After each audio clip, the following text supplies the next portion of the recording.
Hello दोस्तों, स्वागत है आपका मेरे यूट्यूब चैनल देवभूमि ज्ञान दर्पण में। तो उत्तराखंड परीक्षा वाणी की एक सीरीज हमने शुरू कर रखी है, जिसके अंतर्गत हम उत्तराखंड परीक्षा वाणी बुक को पूरा कवर कर रहे हैं। आज हम लोग बात करेंगे चैप्टर नंबर 21, जिसमें आपका उत्तराखंड शौर्य परंपरा, खेल पुरस्कार आदि दिया हुआ है। ठीक है, तो आज की वीडियो में हम लोग देखेंगे उत्तराखंड शौर्य परंपरा, यानी कि उत्तराखंड में प्रमुख सैन्य संस्थान कौन से हैं, उत्तराखंड में कितनी आपकी सैन्य छावनियाँ हैं और कौन कौन से आपकी रेजिमेंट हैं, कौन कौन प्रमुख सैन्य कर्मी रहे। तो इन सब के बारे में आज हम इस पार्ट में बात करेंगे। तो अगर आपको वीडियोज़ पसंद आ रही हैं तो ज़्यादा से ज़्यादा वीडियोज़ को शेयर कीजिए, लाइक कीजिए। चैनल पे पहली बार आए हैं जो चैनल को सब्सक्राइब कीजिए और बेल आइकन को दबाइए, जिससे कि आपको लेटेस्ट नोटिफिकेशन मिल जाए। यहाँ मैं प्रयास कर रहा हूँ कि परीक्षा वाणी में जो भी दिया हुआ है उस पूरे मैटर को हम यहाँ कवर करें, लेकिन परीक्षा वाणी में जो चीज़ें मिस्टेक हैं उनको सुधारते हुए, ठीक है, उनको करेक्ट करते हुए हम लोग देख रहे हैं। तो सारा जो डेटा यहाँ पे मैं देता हूँ वो ऑफिशियल वेबसाइट से होता है, तो एग्ज़ाम में आप लोग बेहिचक उस डेटा के साथ जा सकते हैं और अगर आयोग दूसरा आंसर मानता है तो आप लोग ऑब्जेक्शन लगा सकते हैं। ठीक है, तो चलिए स्टार्ट करते हैं आज की वीडियो। तो सबसे पहले समझते हैं शौर्य परंपरा के बारे में।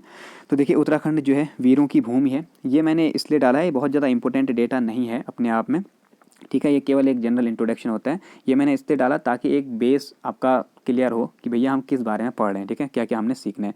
तो देखिए, उत्तराखंड जो है वीरों की भूमि है। प्राचीन काल से ही इस क्षेत्र के लोगों की सेना में जाने की परंपरा रही है। ठीक, इस क्षेत्र के वीरों से मोहम्मद गौरी, तैमूर, शाहजहां, औरंगजेब आदि बहादुर राजाओं को भी मात खानी पड़ी थी। आधुनिक अस्त्रों शस्त्रों से लैस अंग्रेज और इन्हीं के समान जो वीर गोरखे थे, केवल यही लोग थे जो यहाँ के लोगों को पराजित कर पाए और यहाँ पे इन्होंने शासन किया। तो आपको पता होगा, पहले अंग्रेज आए, पहले गोरखे आए 1790 में कुमाऊं में, ठीक है, और फिर उसके बाद 1804 में गढ़वाल में, फिर इसके बाद इनको हराकर अंग्रेजों ने यहाँ पे शासन किया 1947 तक। फिर आपका भारत जो है आज़ाद हो गया था। तो ये सारी चीज़ में बताई गई है कि पहले से ही जो है कुमाऊं के लोग में या फिर गढ़वाल के जो लोग थे, उत्तराखंड के जो टोटल लोग हैं, उनमें सैन्य परंपरा रही है, यानी कि सेना में जाने की उनमें पहले से प्रवृत्ति थी। ठीक है, राज्य में थल सेना के 2 रेजिमेंट हैं, बहुत इंपॉर्टेंट है, ध्यान रखना। उत्तराखंड में थल सेना के केवल 2 ही रेजिमेंट हैं, पहला है कुमाऊं रेजिमेंट, दूसरा आएगा गढ़वाल रेजिमेंट। ठीक है, और 9 सैन्य छावनियाँ यहाँ पर स्थित हैं। तो उन 9 सैन्य छावनियों के बारे में हम लोग पढ़ेंगे, जबकि आपका परीक्षा वाणी में 8 ही दी हुई हैं, तो 9वीं भी मैं यहाँ पे कवर करूँगा। ठीक है, तो चलिए देखते हैं कुमाऊं रेजिमेंट को, या फिर आप लोग कह सकते हैं यहाँ पे जो प्रमुख सैन्य रेजिमेंट हैं उनके बारे में हम बात करते हैं। 2 रेजिमेंट हैं, हमने बता दिया, पहला है कुमाऊं, दूसरी आपकी गढ़वाल रेजिमेंट। ठीक, तो सबकी दोनों की हम लोग स्थापना, उसमें क्या क्या इंपॉर्टेंट फैक्ट आते हैं एग्जाम में, उनको हम कवर करेंगे। ठीक है, तो देखिए पहले बात करते हैं कुमाऊं रेजिमेंट की। कुमाऊं रेजिमेंट की स्थापना अगर आपसे पूछा जाता है तो सीधे आप लिखेंगे 27 अक्टूबर 1945 को। लेकिन कहाँ पर हुई थी? ये हुई थी आगरा में। ध्यान रखें, यूपी के आगरा में 27 अक्टूबर 1945 को स्थापना हुई थी, लेकिन वर्तमान में जो इसका मुख्यालय है ये है आपका रानीखेत अल्मोड़ा में। तो पूछा जा सकता है कि रानीखेत अल्मोड़ा कब ट्रांसफ़र किया गया। ध्यान रखें, मई 1948 में, यानी कि स्थापना के 3 साल बाद मई 1948 में इसका मुख्यालय आगरा से रानीखेत यानी कि अल्मोड़ा में स्थानांतरित कर दिया गया। ठीक है, इसके इतिहास को देखें तो देखें 1788 ईस्वी में सर्वप्रथम बरार के नवाब, बरार यानी कि कर्नाटक वाला क्षेत्र, ठीक है, तो वहीं पे आपका बरार पड़ता था। बरार के नवाब सलावत जंग या फिर सलावत खां ने एलिचपुर ब्रिगेड नाम से एक ब्रिगेड गठित की। ध्यान रखें, इसका ईयर था 1788। किसने की थी? सलावत खां ने, दक्षिण भारत में। ठीक है, और इसका नाम क्या रखा था? एलिचपुर ब्रिगेड। ये बहुत ज़्यादा इंपॉर्टेंट है। इसी एलिचपुर ब्रिगेड को वर्तमान में आपका बटालियन 4 कुमाऊं के नाम से जाना जाता है। अब यहाँ पे 1788 में इसकी शुरुआत होगी एक तरीके से, कुमाऊं रेजिमेंट जो है वर्तमान वाली, इसीलिए आपका 1988 में इस पर डाक टिकट भी जारी किया गया है। ठीक है, तो ये भी आप लोग ध्यान में रखेंगे, आगे हम इसे कवर करेंगे। 35 वर्ष बाद वहाँ दूसरा ब्रिगेड गठित किया गया इसी बरार के नवाब द्वारा, और उसको वर्तमान में जाना जाता है 5 कुमाऊं बटालियन के नाम से। ठीक है, तो ध्यान रखना, 4 कुमाऊं बटालियन और 5 कुमाऊं बटालियन जो है वर्तमान में, इनकी स्थापना आपका दक्षिण भारत में हुई थी बरार के नवाब सलावत खां के द्वारा। ठीक है, जो इनमें बटालियन 4 कुमाऊं है, इसकी स्थापना सबसे पहले हुई 1788 में और इसको नाम दिया गया एलिचपुर ब्रिगेड। इसके बाद आगे चलते हैं। 1797 ईस्वी में हैदराबाद के निज़ाम, हैदराबाद भी दक्षिण भारत में है, ठीक है, अभी आप लोग देखेंगे हैदराबाद आंध्र प्रदेश वाले रीजन में पड़ता है, तेलंगाना की राजधानी है, ठीक है। तो सन 1797 ईस्वी में हैदराबाद के निज़ाम ने भी एक ब्रिगेड गठित किया था जिसका वर्तमान नाम बटालियन 2 कुमाऊँ है, ठीक। तो हमें कौन कौन से मिल गए, बटालियन 2, 4 और 5, ठीक है। अभी 3 कुमाऊँ हमने नहीं पढ़ा है, 3 कुमाऊँ आगे देखेंगे, ठीक है। तो 2, 4, 5 हमने देख लिया वर्तमान वाले। अब हम देखते हैं इसके बाद सन 1917 में, जब यहाँ पे अंग्रेजों का शासन था, 1917 में प्रथम कुमाऊं राइफल की स्थापना की गई। किसके द्वारा, अंग्रेजों के द्वारा, ठीक है। तो प्रथम कुमाऊं राइफल्स की स्थापना कब हुई पूछा जाएगा, ध्यान रखेंगे 1917 में हुई है। और किसने स्थापना की, कर्नल लांगर ने, ठीक है। तो आपका प्रथम कुमाऊं राइफल की स्थापना का श्रेय कर्नल लांगर को जाता है 1917 में, यानी कि अंग्रेजों के द्वारा। इसका जो वर्तमान नाम मिलता है वो मिलता है आपका बटालियन 3 कुमाऊँ। तो ये सारे क्वेश्चन बन सकते हैं कि वर्तमान में किस नाम से जाना जाता है या फिर कब स्थापना हुई थी इसकी, उसकी सबकी पूछ सकते हैं, ठीक है। अब हमारे पास 2, 3, 4 और 5 बटालियन हमने पढ़ लिए हैं, ठीक है। अब हम बात करते हैं आगे। इसके बाद ग्वालियर के सिंधिया रियासत में भी 4 ग्वालियर इन्फेंट्री के नाम से एक बटालियन गठित की गई थी जिसका वर्तमान नाम मिलता है 5 मैकेनाइज्ड इन्फेंट्री।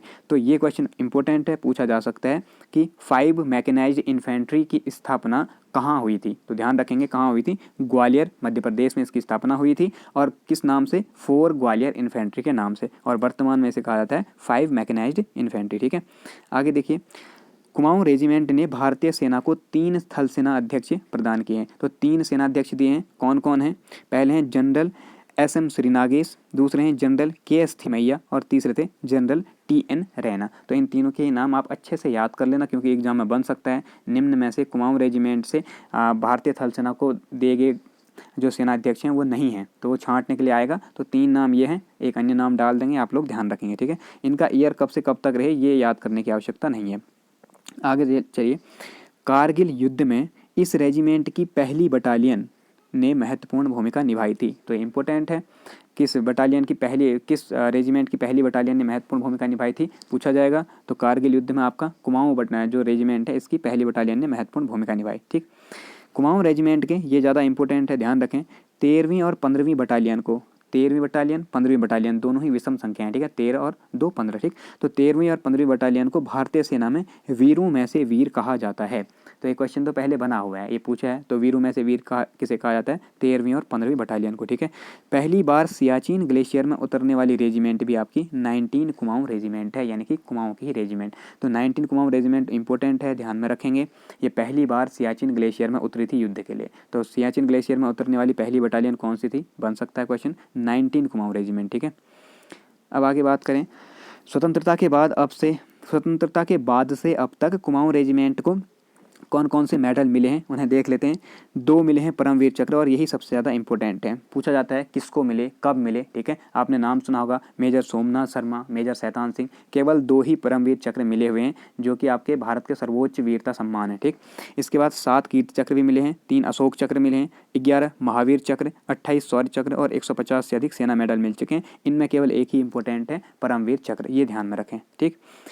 आगे चलते हैं, अशोक चक्र पूछ सकता है, ये भी देख लेना आप लोग। आगे बात करते हैं, कुमाऊं रेजिमेंट वह पहली रेजिमेंट है जिसे 8 अप्रैल 1961 को भारत के राष्ट्रपति, कौन होंगे उस समय, डॉक्टर राजेंद्र प्रसाद, जो कि भारत के पहले राष्ट्रपति थे, ठीक है। तो इनके द्वारा कलर प्रदान किया गया। तो आपका उत्तराखंड की पहली रेजिमेंट कौन सी है जिसे कलर प्रदान किया गया था, वो आपकी कुमाऊं रेजिमेंट होगी, ठीक है। कब किया गया, 8 अप्रैल 1961 को। हिमालय की त्रिशूल, कामेट, नंदा देवी आदि जो बड़ी चोटियां हैं, इन चोटियों पर चढ़ने का गौरव कुमाऊं रेजिमेंट के ही लेफ्टिनेंट कर्नल नरेंद्र कुमार को मिलता है, ठीक है। तो इनने प्राप्त किया था ये गौरव, या फिर इन्हें इसका श्रेय दिया जाता है। तो ध्यान रखें कि हिमालय की जो बड़ी चोटियां हैं, त्रिशूल, कामेट, नंदा देवी आदि, इन पर चढ़ने का गौरव आपका कुमाऊं रेजिमेंट के किस लेफ्टिनेंट को जाता है। तो ध्यान रखें, कर्नल नरेंद्र कुमार को। और इसलिए इम्पोर्टेंट है क्योंकि इन्हें पद्मश्री से सम्मानित किया गया था, ठीक है। आगे देखें, कुमाऊं रेजिमेंट पर डाक टिकट कब जारी किया गया, फरवरी 1988 में। जैसा कि मैंने बताया 1788 में इसकी स्थापना हुई थी एलिचपुर ब्रिगेड नाम से आपका बरार के नवाब द्वारा, इसलिए इसके 200 साल बाद 1988 में इस पर डाक टिकट जारी किया गया है, ठीक है। अब देखते हैं गढ़वाल रेजिमेंट। तो दूसरी रेजिमेंट काफ़ी इंपॉर्टेंट है, एक एक चीज़ हम लोग यहाँ पे ध्यान रखेंगे, अच्छे से समझेंगे। तो देखें, 1815 ईस्वी में अंग्रेजी सेना और गोरखों के मध्य युद्ध हुआ। आप लोगों को पता होगा जब क्या बोलते हैं, ये अंग्रेज़ों को बुलाया गया किसके द्वारा, सुदर्शन शाह द्वारा, ठीक है, रिक्वेस्ट की गई थी। और अंग्रेज भी परेशान थे गोरखों से, क्योंकि गोरखे जो थे अंग्रेज़ों के जो प्रशासित क्षेत्र थे उन पर बार बार आक्रमण कर रहे थे।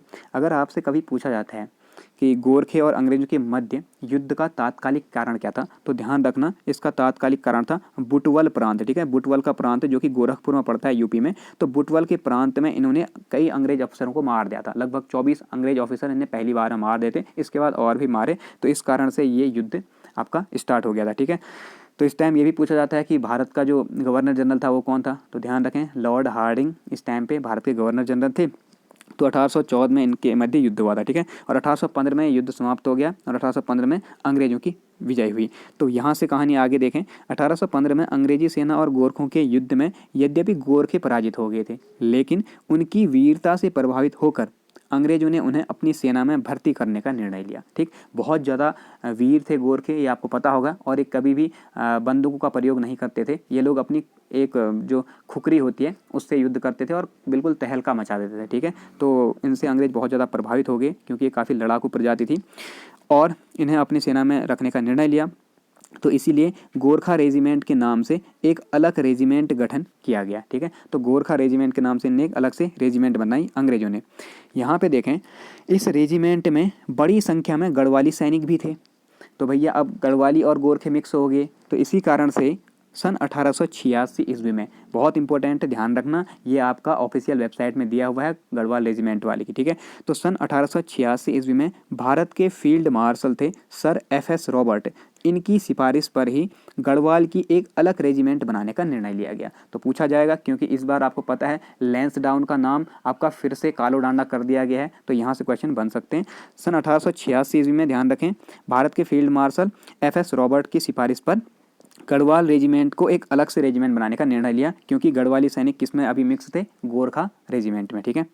तो अब स्थापना होगी आपकी गढ़वाल रेजिमेंट की। तो सीधे सीधे आप लोग ध्यान रखें, गढ़वाल रेजिमेंट की स्थापना कब हुई है, 5 मई 1887 ईस्वी को इसकी स्थापना हुई। कहाँ हुई है स्थापना, अल्मोड़ा में, ठीक है। तो देखिए अभी वर्तमान में अल्मोड़ा किसका कार्यालय है, ये कुमाऊं रेजिमेंट का, लेकिन कुमाऊं रेजिमेंट की स्थापना हुई थी आगरा में, यहाँ से बाहर। इसी प्रकार वर्तमान में गढ़वाल रेजिमेंट का मुख्यालय कहाँ है आपका, ये लैंसडाउन में है, यानी कि कालो डांडा में, लेकिन स्थापना कहाँ हुई है, अल्मोड़ा में, ठीक है। तो स्थानांतरित हुए हैं दोनों ही रेजिमेंट्स। तो स्थापना 5 मई 1887 अल्मोड़ा में गोरखा रेजिमेंट के 2nd बटालियन से, क्योंकि गोरखा रेजिमेंट तो 1815 में ही इन्हें गठित कर दी, तो उस गोरखा रेजिमेंट की 2री बटालियन से यहाँ पे आपका जो गढ़वाली सैनिक थे उन्हें बाहर निकालकर अलग करके गढ़वाली रेजिमेंट की स्थापना की गई, क्योंकि 1886 में से 1 साल पहले जो आपके रॉबर्ट्स थे इनने सुझाव दिया था इसके लिए, ठीक है। और इसका नाम क्या रखा गया, 2री बटालियन, 2 बटालियन पहले से ही थी गोरखा की, तो 2री बटालियन से गढ़वालियों को अलग करके एक बटालियन गठित की, तो इसका नाम रख दिया 3री कुमाऊं रेजिमेंट, ठीक है। तो आपसे क्वेश्चन बन सकता है गढ़वाल रेजिमेंट का प्रारंभिक नाम क्या था, तो ध्यान रखें 3री कुमाऊं रेजिमेंट था। इसके बाद 4 नवंबर 1887 को, बहुत इंपॉर्टेंट डेट है बहुत ज़्यादा, 4 नवंबर 1887 को कालो डांडा पहाड़ी पर इस रेजिमेंट को स्थानांतरित कर दिया गया। और किसके नेतृत्व में यहाँ गई, कर्नल मैनवेरिंग के नेतृत्व में, ठीक है, क्योंकि लैंसडाउन में छावनी बनाने का कार्य कर्नल मैनवेरिंग को ही सौंपा गया था। तो 4 नवंबर 1887 को गढ़वाली रेजिमेंट कहाँ पहुँच गई, कालो डांडा पहुँच गई, ठीक है। इसके बाद 1887 से लेकर 90 तक 3 साल तक इसका नाम कालो डांडा ही रहा। अब आप लोग एक चीज़ ध्यान रखें, कालो डांडा नाम क्यों इसका पड़ा था, क्योंकि यहाँ पर ओक और बुरांस के बहुत सारे पेड़ हैं, बहुत घने पेड़ हैं, तो जब धुंध छाती है तो दूर से देखने पर यहाँ पे बिल्कुल काले रंग का पूरा जंगल दिखाई देता है, इसलिए इसे कालो डांडा कहा जाता था, ठीक है।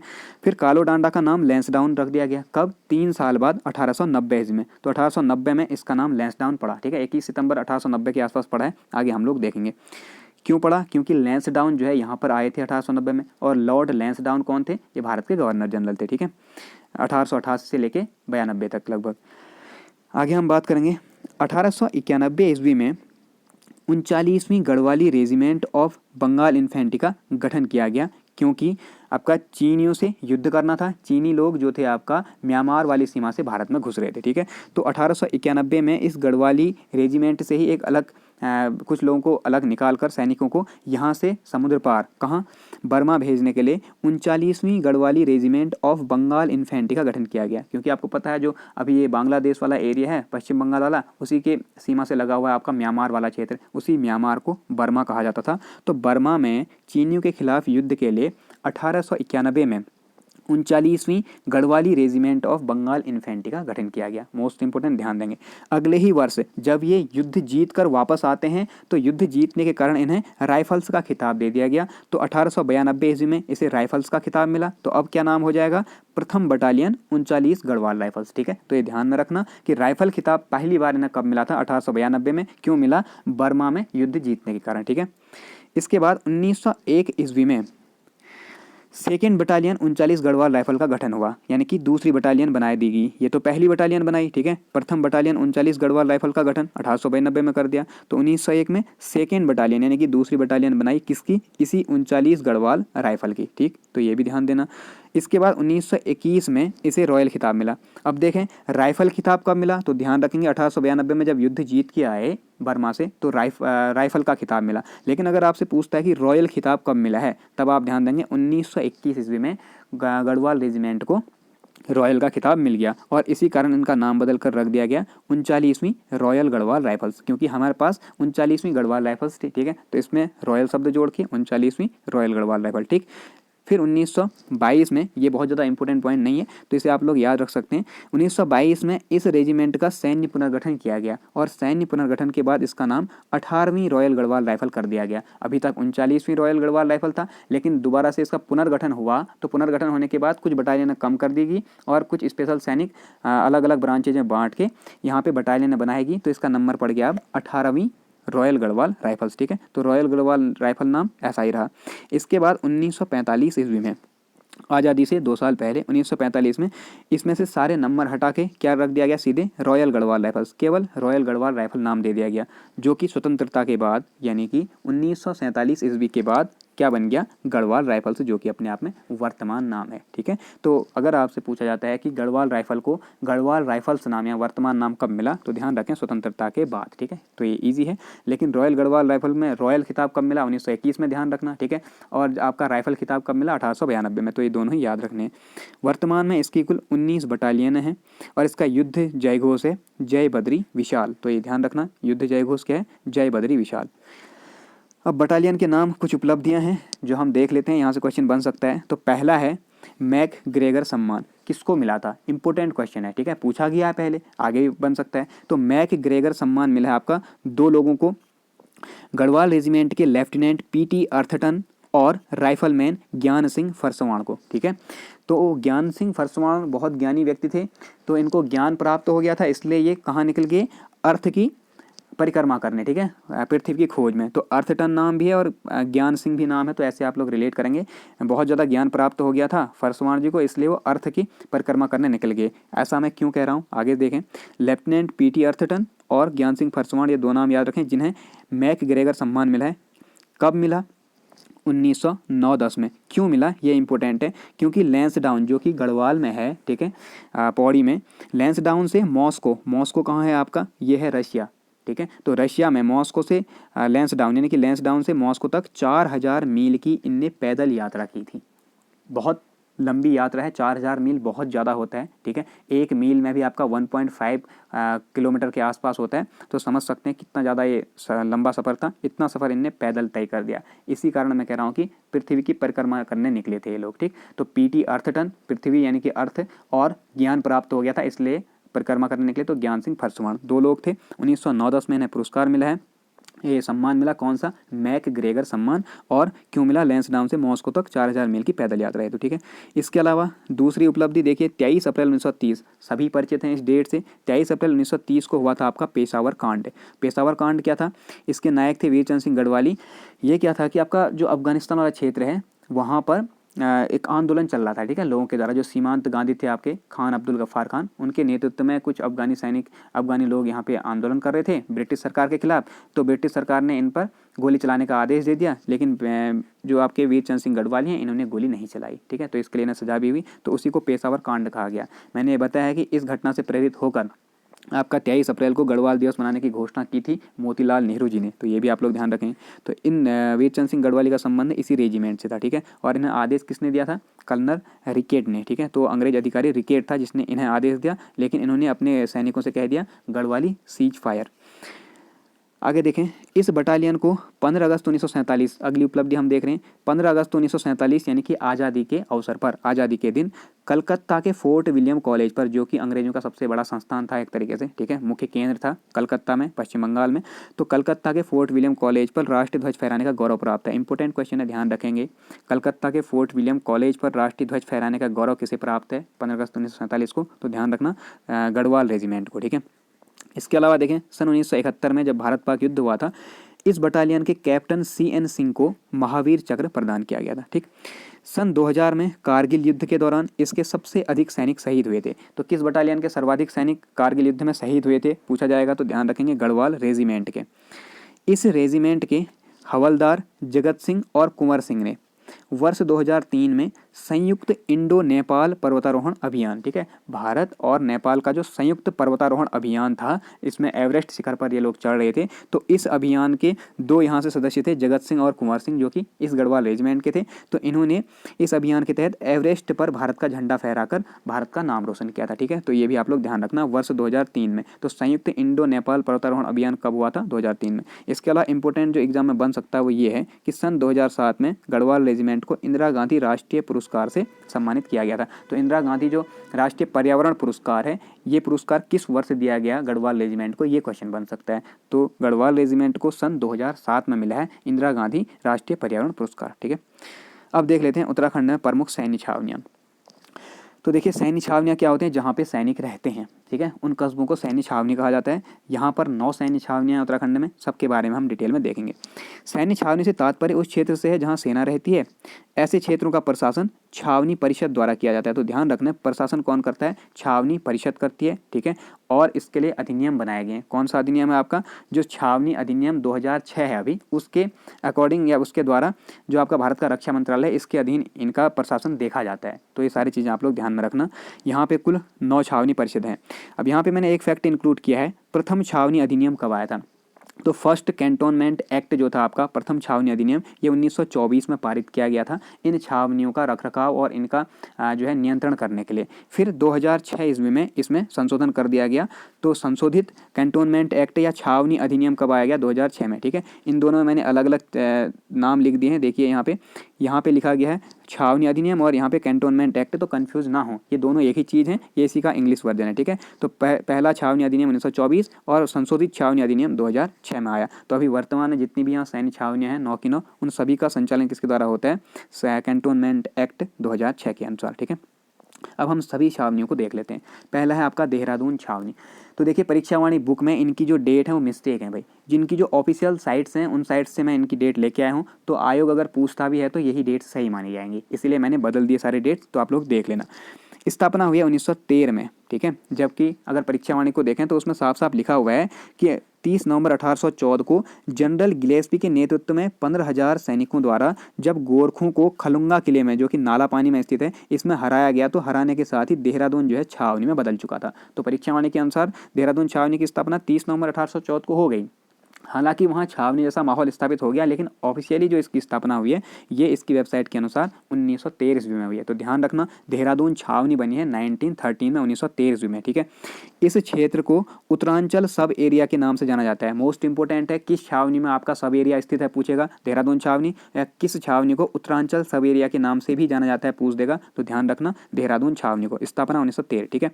और ये तो आप लोगों को पता ही होगा, तो जब आपका आंग्ल गोरखा युद्ध हुआ था तो 30 नवंबर 1814 को जनरल गिलेस्पी के नेतृत्व में यहाँ पर जो था आपका खलुंगा का युद्ध हुआ था। खलुंगा किले में जो गोरखे थे उन्हें हरा दिया गया था, और खलुंगा किले में गोरखों का नेतृत्व कर रहा था आपका बलभद्र सिंह थापा। ये बहुत इंपॉर्टेंट है, ध्यान रखना, बलभद्र सिंह थापा। बलभद्र सिंह थापा की मृत्यु नहीं होती, बलभद्र सिंह थापा यहाँ से भाग जाता है, ठीक है। उसके बाद वो दोबारा से आक्रमण करता है, तो इसके बारे में हम डिटेल में पढ़ेंगे अजय रावत सीरीज में, ठीक। आगे देखें, 1815 में गोरखा सैनिक टुकड़ियों को तोड़कर सिरमौर बटालियन, जो कि 2nd गोरखा बटालियन थी, इसका निर्माण किया गया था।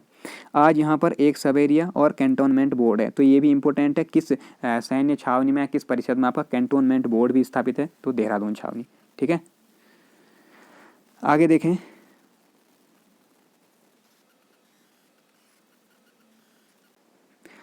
आगे देखें, ये थोड़ा सा गड़बड़ हो गया था, ठीक है, स्पेस की वजह से। तो आगे देखें, अल्मोड़ा छावनी की हम बात करेंगे, सेकंड छावनी अल्मोड़ा छावनी।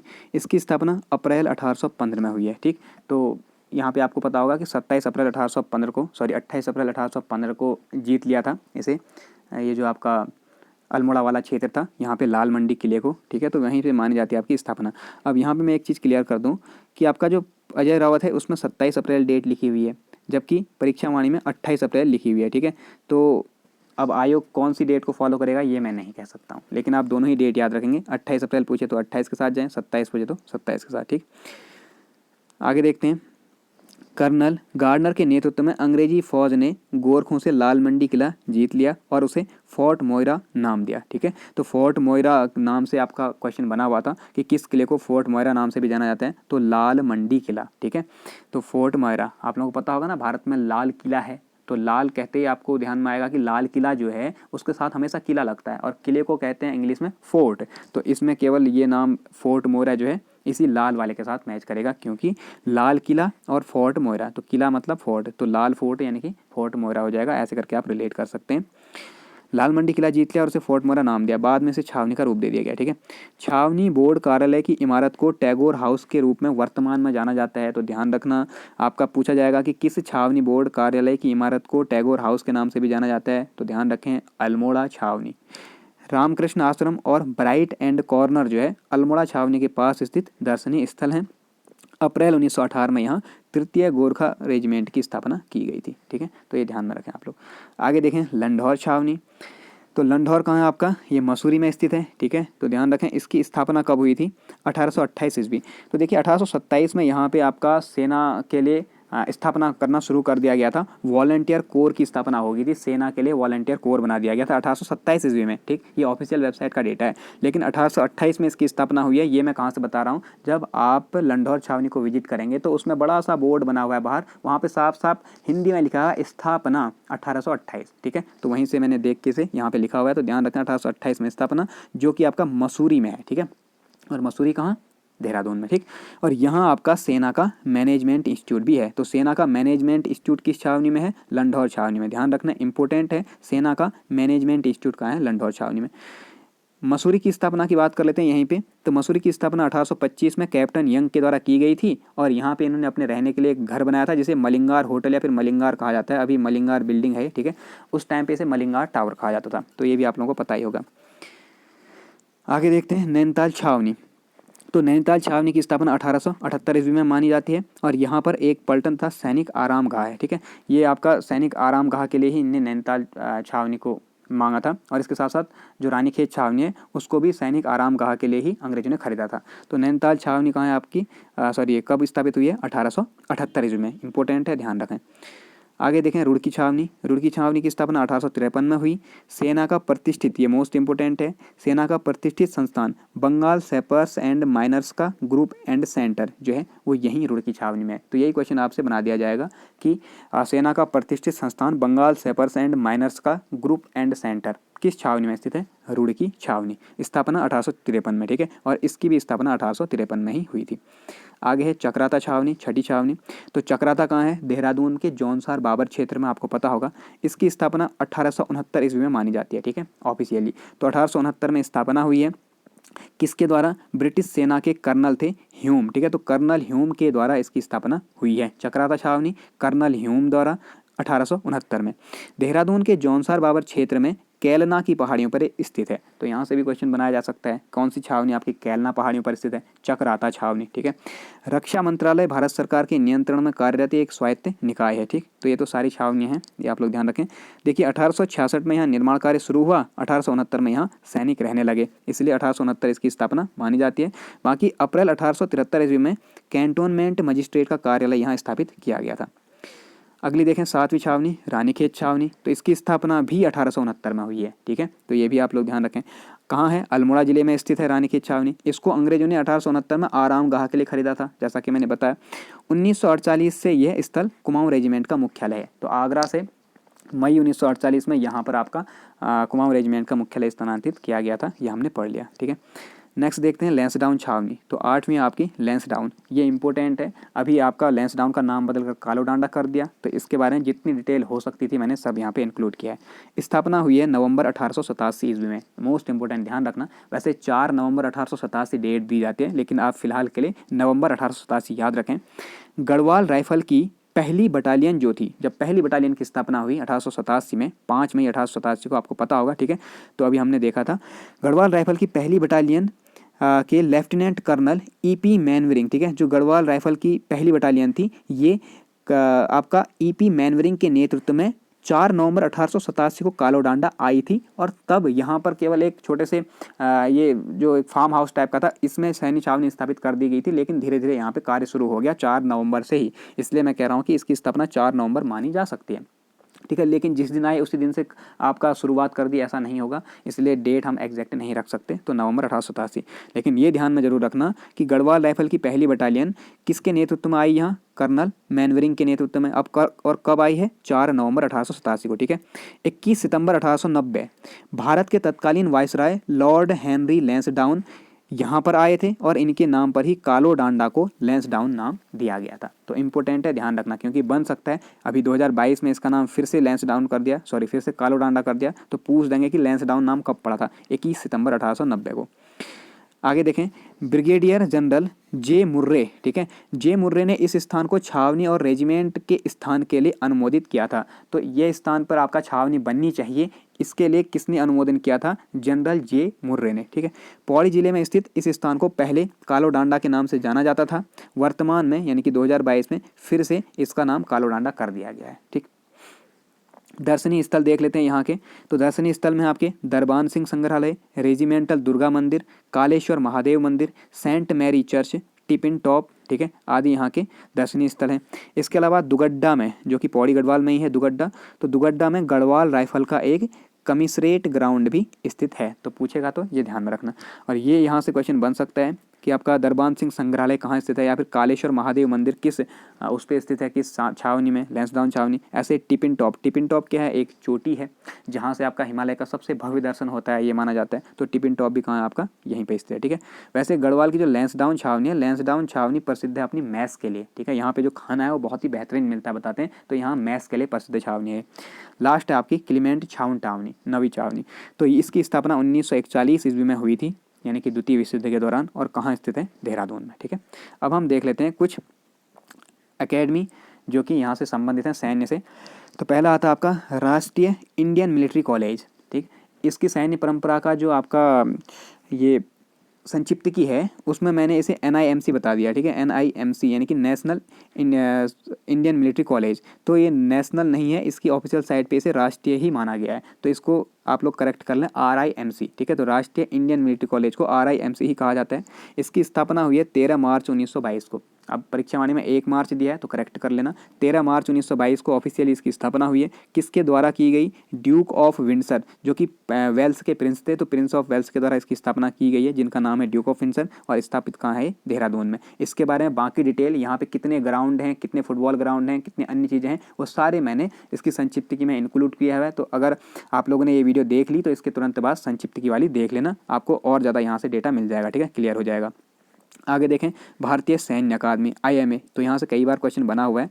देखिए, इसकी स्थापना हुई है 1 अक्टूबर 1932 को सर फिलिप चैटवुड बर्ट के द्वारा, और ये कहाँ स्थित है, देहरादून में। लेकिन इसका जो ऑफिशियल उद्घाटन हुआ है ये 10 दिसंबर 1932 को हुआ है। ये क्वेश्चन UK SSS ने बनाया है पहले, तो इंपॉर्टेंट है, ध्यान रखना। इसका उद्घाटन कब हुआ है, 10 दिसंबर 1932 ईस्वी को, जबकि स्थापना 1 अक्टूबर 1932 को हो गई थी। 1934 में इसका पहला बैच निकला। तो पहले बैच में स्वतंत्र भारत के field marshal SHF Manek Shah भी सम्मिलित थे। तो SHF मानेक शाह जो थे, ये यहीं से IMA से पढ़कर निकले थे, ठीक है। अकादमी के पासिंग आउट परेड का अब तक 3 प्रधानमंत्रियों द्वारा निरीक्षण किया जा चुका है। पहले हैं आपके नेहरू जी, जवाहरलाल नेहरू, दूसरी थी इंदिरा गांधी, और तीसरे आपके मनमोहन सिंह। और कब कब इनने किया हुआ है, ये यहाँ पे लिखा हुआ है, ठीक है। तो ये आपके इंपॉर्टेंट है, ध्यान रखना। अब देख लेते हैं उत्तराखंड के प्रमुख सैन्य कर्मी। तो यहाँ एक संक्षिप्त परिचय दिया हुआ है प्रमुख लोगों का, तो उनके बारे में हम देख लेते हैं। पहले आते हैं आपके माधो सिंह भंडारी, नंबर 1 है माधो सिंह भंडारी, ठीक है। 17वीं शताब्दी में गढ़वाल के राजा महीपति शाह के प्रमुख सेनापति थे। तो ध्यान रखना, महीपति शाह के सेनापति थे माधो सिंह भंडारी। मैंने बताया है आपको कहीं पे कि महीपति शाह के 3 सेनापति थे, ठीक। इनमें माधो सिंह भंडारी हैं, रिखुला लोधी हैं और बनवारी दास, 3 सेनापति थे। बाकी हम हिस्ट्री में इसको कवर करेंगे। इन्हें इतिहास में गर्वभंजक के रूप में जाना जाता है। तो माधो सिंह भंडारी को कहा जाता है गर्वभंजक, जबकि महीपति शाह को कहा गया है आपका गर्वभंजन, ठीक है। तो ये भी ध्यान रखना, अगर कन्फ्यूजन करने के लिए पूछ देगा आयोग तो ध्यान रखना, गर्वभंजन महीपति शाह, जबकि गर्वभंजक माधो सिंह भंडारी। क्यों ये प्रसिद्ध हैं, देखें, इन्होंने कई युद्धों में विजय पाई थी, लेकिन इनमें से प्रसिद्ध था इनका एक 1635 ईस्वी में तिब्बत की सेना के साथ हुआ युद्ध, ठीक है। और माना जाता है कि तिब्बत में छोटा चीनी में जो युद्ध हो रहा था वहीं पे इनकी डेथ हो जाती है 1640 ईस्वी के आसपास। टिहरी गढ़वाल जनपद में मलेथा गांव में एक पहाड़ी के अंदर सुरंग करके इनने गूल का या फिर नहर का निर्माण कर दिया था, और नहर का निर्माण कर इस क्षेत्र को उपजाऊ और लाभदायक बनाया। तो यहाँ से एक चैप्टर भी मिलता है एनसीईआरटी में, ठीक है, आपने बचपन में पढ़ा होगा, मलेथा की गूल। तो मानते हैं कि मलेथा की गूल बनाने में इनके एक बेटा भी जो था उसकी डेथ हो गई थी, ठीक। तो ये भी आप लोग ध्यान में रखेंगे। दूसरे हैं वीर चंद्र सिंह गढ़वाली। जन्म हुआ है 24 दिसंबर 1891 को पौड़ी गढ़वाल के रोणासेरा गांव में। तो चंद्र सिंह गढ़वाली कहाँ के हैं? पौड़ी गढ़वाल के। ये ब्रिटिश सेना के गढ़वाल राइफल्स में एक सैनिक थे, ठीक है। 23 अप्रैल 1930 को पेशावर में खान अब्दुल गफ्फार खान यानी कि सीमांत गांधी जिन्हें कहा जाता है, इनके नेतृत्व में प्रदर्शन कर रहे सत्याग्रहियों पर इनके नेतृत्व में गढ़वाल राइफल्स के सिपाहियों ने गोली चलाने से इनकार कर दिया, ठीक है। तो इन्होंने गढ़वालियों को सीज फायर के आदेश दे दिया तो गोली नहीं चलाई, जबकि इनको आदेश किसने दिया? रिकेट ने, ठीक है। तो रिकेट ने कहा गोली चलाओ करके, इन्होंने मना कर दिया। इस अवज्ञा के कारण इनके सहित गढ़वाल राइफल्स के सिपाहियों को गिरफ्तार कर मुकदमा चलाया गया। अब यहाँ से एक क्वेश्चन हाल ही में बना था कि बागियों की तरफ से मुकदमा किसने लड़ा था? तो ये पैरवी की थी बैरिस्टर मुकुंदी लाल ने, ठीक है। और सभी को आजीवन कारावास हो गई थी। इसमें जो आपके वीरचंद सिंह गढ़वाली हैं इन्हें सजा हुई थी 11 वर्ष 3 माह और 18 दिन की, ठीक है। बाकी इनकी मृत्यु होती है 1 अक्टूबर 1979 ईस्वी को। तीसरे हैं दरबान सिंह नेगी जी। तो इनके बारे में पढ़ा ही होगा, दरबान सिंह नेगी और गबर सिंह नेगी सब जानते हैं, ठीक है। प्रथम विश्व युद्ध में जो कि 1914 से 18 के मध्य चला, इस दौरान प्रथम गढ़वाल राइफल्स के नायक थे। ध्यान रखें भैया, अच्छी चीज़ है। प्रथम गढ़वाल राइफल के नायक थे दरबान सिंह नेगी, द्वितीय गढ़वाल राइफल के नायक थे गबर सिंह नेगी, ठीक है। इनकी वीरता पर इन्हें 1914 ईस्वी में ही विक्टोरिया क्रॉस से सम्मानित किया गया था, जो कि उस समय का सर्वोच्च सैनिक सम्मान था। तो विक्टोरिया क्रॉस से सम्मानित होने वाले एक तरीके से पहले उत्तराखंडी हैं और दूसरे भारतीय, ठीक है। प्रथम विश्व युद्ध में इस पुरस्कार को प्राप्त करने वाले वे दूसरे भारतीय सैनिक थे। अब पहले कौन थे ये आप लोग मुझे सर्च करके बताएंगे। नेक्स्ट देखें, चौथे गबर सिंह नेगी। तो प्रथम विश्व युद्ध के दौरान ही 1915 में, उन्हें 1914 में मिला है, उसके अगले साल गबर सिंह को 1915 में दूसरी गढ़वाल राइफल्स के ये दूसरी गढ़वाल राइफल बटालियन के राइफल मैन थे, ठीक है। और 1915 में मरणोपरांत विक्टोरिया क्रॉस। अब यहाँ से कन्फ्यूजिंग क्वेश्चन क्या बनता है? सीधा क्वेश्चन बनेगा कि उत्तराखंड के प्रथम व्यक्ति जिन्हें मरणोपरांत विक्टोरिया क्रॉस से सम्मानित किया गया। आप लोग तुरंत आनंद फानंद में दरबान सिंह नेगी लगा देंगे, जो कि गलत हो जाएगा। ध्यान रखना, अगर मरणोपरांत शब्द प्रयुक्त होगा तो मरणोपरांत गब्बर सिंह नेगी को मिला था, जबकि दरबान सिंह नेगी जीवित आए थे तो उन्हें जीवित मिला था, ठीक है। तो पहला सम्मान विक्टोरिया क्रॉस किसे मिला है? दरबान सिंह नेगी को, दूसरा गब्बर सिंह नेगी, लेकिन पहला मरणोपरांत किसे मिला? गब्बर सिंह नेगी जी को, ठीक है। कब? 1915 में। इनका जन्म मयूर गांव चंबा टिहरी में हुआ था, ठीक है। और 21 अप्रैल 1895 को इनका जन्म हुआ था। 10 मार्च 1915 को लड़ते हुए वीरगति को प्राप्त हो गए थे, एंड ये फ्रांस की लड़ाई में, ठीक है। इसके बारे में डिटेल मैंने वहाँ पे दी हुई है, तो उसको आप लोग जरूर चेक करें, इसकी संक्षिप्त की वाली सीरीज। अगला है मेजर सोमनाथ शर्मा जी। तो देखिए, 4 कुमाऊं रेजिमेंट से इनका संबंध है। बहुत इंपॉर्टेंट क्वेश्चन सीधे पूछ दिया जाएगा कि जो आपका मेजर सोमनाथ शर्मा है इनका संबंध किस रेजिमेंट से था? तो कुमाऊं रेजिमेंट के 4th बटालियन से, ठीक है। तो 4 कुमाऊं रेजिमेंट से संबंधित हैं। 1947 में भारत पाकिस्तान युद्ध के समय इनके शौर्य के लिए इन्हें मरणोपरांत परमवीर चक्र से सम्मानित किया गया, ठीक। तो परमवीर चक्र एक सर्वोच्च सम्मान है वीरता के लिए दिया जाने वाला, ठीक। और ये भारत के पहले सैनिक थे। देखिए यहाँ पे लिखा हुआ है, ये पहले भारतीय सैनिक थे जिन्हें वीरता के लिए सर्वोच्च सम्मान मिला था। तो पहले भारतीय सैनिक जिन्हें वीरता के लिए परमवीर चक्र से सम्मानित किया गया वह है मेजर सोमनाथ शर्मा जी। कब मिला है? 1947 में। 1947 में क्यों दिया गया? तो भारत पाक युद्ध के दौरान श्रीनगर शहर और श्रीनगर हवाई अड्डे की रक्षा करने के लिए यहाँ पर इन्हें अपूर्व जो आपका अभूतपूर्व साहस दिखाया था, इसलिए इनको दिया गया मरणोपरांत, ठीक है। यह भारत का सर्वोच्च रक्षा सम्मान है। आगे देखें, दूसरे थे major Shaitan Singh. Victoria cross पाने वाले भी 2 हैं और परमवीर चक्र पाने वाले भी 2 हैं, ठीक। अंतर इतना है कि विक्टोरिया क्रॉस आपका अंग्रेजों के शासनकाल में मिला है 1914-15 में, यानी कि प्रथम विश्व युद्ध में, जबकि ये आपका परमवीर चक्र मेजर सोमनाथ शर्मा को मिला है भारत पाक युद्ध 1947, जबकि शैतान सिंह को भारत चीन युद्ध 1962 में। तो ये इंपॉर्टेंट है, ध्यान रखना। 1962 में भारत चीन युद्ध में रजांगला जो कि लद्दाख में पड़ता है, यहाँ पर मेजर शैतान सिंह के नेतृत्व में रेजिमेंट के सैनिकों ने चीनियों के खिलाफ जबरदस्त मोर्चेबंदी की। ठीक है, तो असाधारण वीरता के लिए मरणोपरांत इन्हें परमवीर चक्र से सम्मानित किया गया। ये दोनों ही जो परमवीर चक्र हैं ये मरणोपरांत दिए गए हैं दो सैनिकों को। ठीक है, तो ये ध्यान रखना। पहले मेजर सोमनाथ शर्मा 1947 में भारत पाकिस्तान युद्ध, जबकि मेजर शैतान सिंह 1962 में भारत चीन युद्ध के दौरान। ठीक, अगला है आपका सूरवीर सिंह पंवार जी। ठीक है, तो सूरवीर सिंह पंवार आप लोगों को पता ही होगा, ये लेखक भी थे। ठीक है, इनकी किताबें भी आती हैं।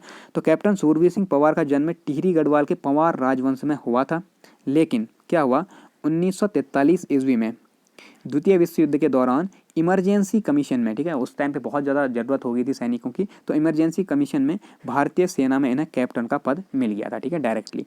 ये गढ़वाली, हिंदी, संस्कृत साहित्य के विद्वान, लेखक, इतिहासकार और योगी प्रशासक थे।